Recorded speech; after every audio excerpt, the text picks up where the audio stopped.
பகுதிக்குள்ளே நீங்கள் வந்திருக்கிறீர்கள். உங்களை நாங்கள் சந்தேகிக்கிறோம். நீங்கள் எங்கள் தேசத்தின் கட்டுமானத்தை தகர்க்க வந்தவராக இருக்கலாம். நீங்கள் பகைக்கும் பாகிஸ்தான் நாடு ஏவிவிட்ட பயங்கரவாதியாக இருக்கலாம்.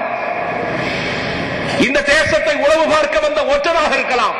உங்களை சந்தேகிக்கிறோம், கைது செய்கிறோம் என்று அதிகாலை நேரத்தில் வாக்கிங் வந்த ஒரு மனிதரை ராணுவ கட்டுப்பாட்டுள்ள பகுதிக்குள்ளே நுழைந்து விட்டான் என்பதற்காக கைது செய்தார்கள்.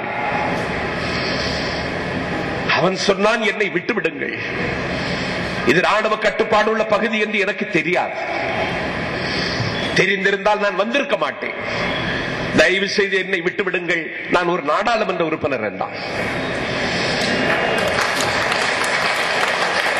அவர்கள் சொன்னார்கள், நீ நாடாளுமன்ற உறுப்பினர் உன்னை எப்படி நம்புவது என்று கேட்டார்கள். Where is identity card? ID card எங்கே என்று கேட்டார். அவன் சொன்னான், காலையில் வாக்கிங் வரும் பொழுதும் அந்த கார்டை கொண்டு வருவார்கள்.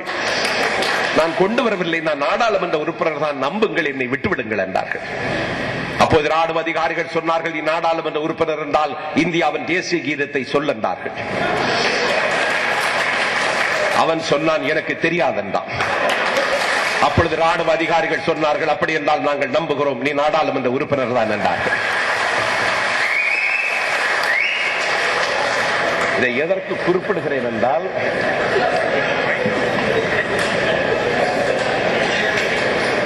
ஒரு அமைப்பிலே இருந்தால் அந்த அமைப்பினுடைய நோக்கங்களை வென்றெடுக்க வேண்டும் என்ற தாகத்தோடு பணியாற்ற வேண்டும்.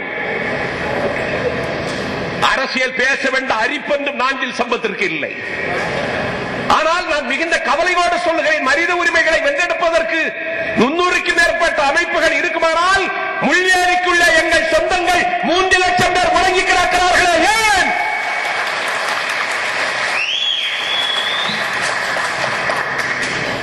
உலகத்தின் கண்ணை மூடியது யார்? எங்கே நடக்கும் இந்த கொடுமை? எங்காவது நடக்குமா? மனித உரிமை கழகத்தில் சொல்லுகிறேன், எலியன் கொன்சாலஸ் ஆரம்பிக்கிறவன். அவன் புரட்சியிலே வளர்ந்த கியூபாவில் இருந்து வேலை தேடி புறப்பட்டது ஒரு கப்பல். எங்கே போயிட்டு கப்பல்? அமெரிக்காவுக்கு. அமெரிக்காவுக்கு போற கப்பல். வேலை தேடி போறார்கள். அந்த கப்பலிலே நிறைய பேர் இருந்தார்கள், 100க்கும் மேற்பட்டவர்கள். அமெரிக்காவுக்கு கியூபாவின் தலைநகர் ஹவானாவில் இருந்து வேலை தேடி அமெரிக்காவுக்கு புறப்பட்ட கப்பல் போய்கொண்டிருக்கிற பொழுது கப்பல் கடலில் கவிழ்ந்தது. கடலிலே இருந்தவர்கள், கப்பலிலே இருந்தவர்கள் எல்லாம் ஜலசமாதியாகி போறார்கள். யார் நீ? Where did you come from? நீ எங்கிருந்து வருகிறாய்? நீ இங்க வந்தது நோக்கம் என்ன? What's your purpose? ஆர்வதிக்கிறவன் எலியன் கொன்சாலஸ் இடத்திலே அமெரிக்காவிலே கேட்டபொழுது அவன் சொன்னான், நாங்கள் கியூபாவில் இருந்து வருகிறோம், நாங்கள் வேலை தேடி வந்தோம், கப்பல் கவிழ்ந்து விட்டது, நான் மட்டும் கரைக்கு வந்து சேர்ந்திருக்கிறேன், எப்படி என்று எனக்கு தெரியவில்லை அங்கிள் என்றான். அமெரிக்க கப்பற்படை அதிகாரி கேட்டார், அமெரிக்காவுக்கு வேலை தேடி வந்தீர்களே, இங்கே உங்களுக்கு யாரையாவது தெரியுமா என்று கேட்டான். அந்த பையன் சொன்னான், என்னுடைய மாமா இங்கே இருக்கிறார், அவருடைய பெயர் லாசரோ. லாசரோ என்ற மாமா இங்கே இருக்கிறார், இந்த தீவில் இருக்கிறார். அந்த ஹவானா தீவிலே அமெரிக்காவிலே எலியன் கொன்சாலஸினுடைய மாமாவை அமெரிக்க கப்பற்படை அதிகாரி தேடி தேடி அடையாளம் கண்டுபிடித்து எலியன் கொன்சாலஸை அவருடைய மாமா லாசரோவிடத்திலே ஒப்படைத்தார். நாட்கள் நகர்ந்தன. கப்பலிலே இருந்தவர்கள் ஜலசமாதியாகி போறார்கள். ஒரே ஒரு சிறுவன் மீட்கப்பட்டான். அவன் உயிரோடு இருக்கிற விவரம் ஊருக்கும் உலகத்திற்கும் தெரிந்தது.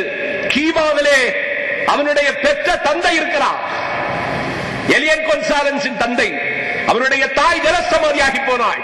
தந்தைக்கு தகவல் கிடைத்தது, மனைவி இறந்து போனாலும் மாசற்ற என் பிள்ளை இருக்கிறான், அவனை எனக்கு தாருங்கள் என்று லாசரோவுக்கு அவன் கடிதம் எழுதினான்.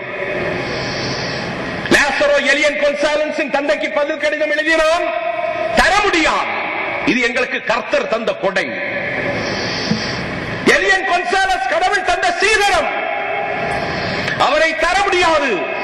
அவன் எங்களுக்கு உரிமை உள்ளவன் என்று எழுதினார்கள்.